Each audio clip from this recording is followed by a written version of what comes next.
O ministro Gilmar Mendes se posicionou essa semana sobre o tema trabalho escravo. Aliás, ele falou que ele mesmo tem um trabalho exaustivo, como se trabalhar a exaustão fosse a única definição de trabalho escravo, mas que ele não considerava que exerça um trabalho escravo. E disse mais, disse o excelso juiz Gilmar Mendes que a discussão tem que ser mais técnica do que ideologizada. Dito isso, acredito na melhor das hipóteses que o ilustríssimo doutor juiz está, digamos, desinformado a respeito do assunto. Como eu espero o melhor das pessoas, sempre prefiro acreditar que, apesar dele, Gilmar, vir de uma família de ruralistas, ele não tem a compreensão adequada do assunto. Dessa forma, num ato de generosidade, eu vou explicar para o ministro como funcionam as coisas relacionadas a esse assunto para que ele possa aprender com essas informações. Ministro, eu vou lhe dar as ferramentas para que você possa refletir, Vossa Excelência possa refletir sobre a relação de trabalho versus relação de escravidão. Uma pessoa se submeter voluntariamente, eu vou repetir o termo, voluntariamente, a um trabalho que lhe rende mais de R$30 mil por mês, no ar-condicionado, com direito a regalias, reajustes superiores aos demais cidadãos, aposentadoria integral, com direito, inclusive, a cochilo em pleno horário de serviço. Isso é uma coisa. Além disso, ministro, o senhor não tem, digamos, aquela obrigação de cumprir metas? O senhor lembra por quantos anos o senhor mesmo engavetou, ficou analisando o processo do PIS/COFINS sobre o ICMS? Enquanto isso, senhor ministro, de outro lado, nós temos diversas pessoas no Brasil que trabalham, sim, exaustivamente, mas cuja contrapartida não é um salário de mais de R$30 mil, mais diversos benefícios, e sim o pagamento em moradia sem condições básicas de higiene e uma alimentação inadequada. Muitas dessas pessoas, Excelência, senhor ministro, sequer teve acesso a salas com ar-condicionado em sua vida.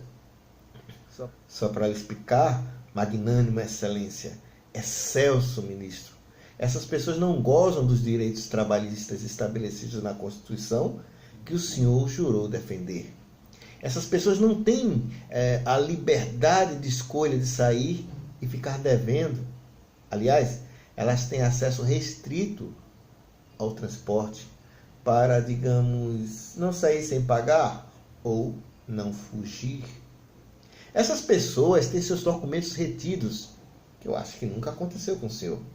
Podem ser punidas, inclusive fisicamente, que eu acredito que não seja o seu caso.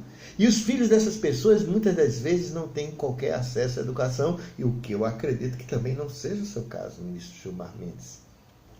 O que o senhor chama de falta de objetividade para definir o trabalho escravo nada mais é do que o desrespeito às normas mais básicas das relações de trabalho, que ferem todos os acordos internacionais dos quais o Brasil é signatário. E mais, Excelência, o que o senhor chama de ideologização é um discurso fácil que está se utilizando muito ultimamente. O pobre, quando vai reivindicar direitos, tem que ser necessariamente esquerdista, trotskista. Está errado pensar assim, pois as pessoas mais pobres têm direito à voz e devem ser defendidas sim. E esse fato por si só não torna as pessoas que defendem esses miseráveis em marxistas comedores de criancinhas. Talvez, se ao invés de ficar conversando tanto no WhatsApp com Aécio, e se o senhor procurasse estudar a respeito do assunto, Vossa Excelência talvez percebesse o quão despreparado está para debater esse assunto com essa proporção, de uma forma tão publicizada. Ideologização, Excelência, magnânimo, é entender que alguém só seja punido se o Executivo, através do Ministério do Trabalho, assim o permitir. Isso sim, também se chama de subjetividade. Excelência, Estamos em tempos ruins para os mais pobres. Por exemplo, o bispo católico Dom Odílio Scherer veio a público defender a ração de Dória e afirmou que quem criticou isso estava ideologizando o debate. Mas a verdade, magnânimo mestre do direito, a ração do Dória é um produto industrializado e teria normas sanitárias a cumprir, licenças a obter, esclarecimentos a fornecer. Não se industrializa alimentos com essas propriedades e para uso pela administração sem discutir seus componentes e sem garantir que ele não faz mal à saúde. Isso é básico. Ser contrário a coisas esdrúxulas hoje em dia te transforma em esquerdista.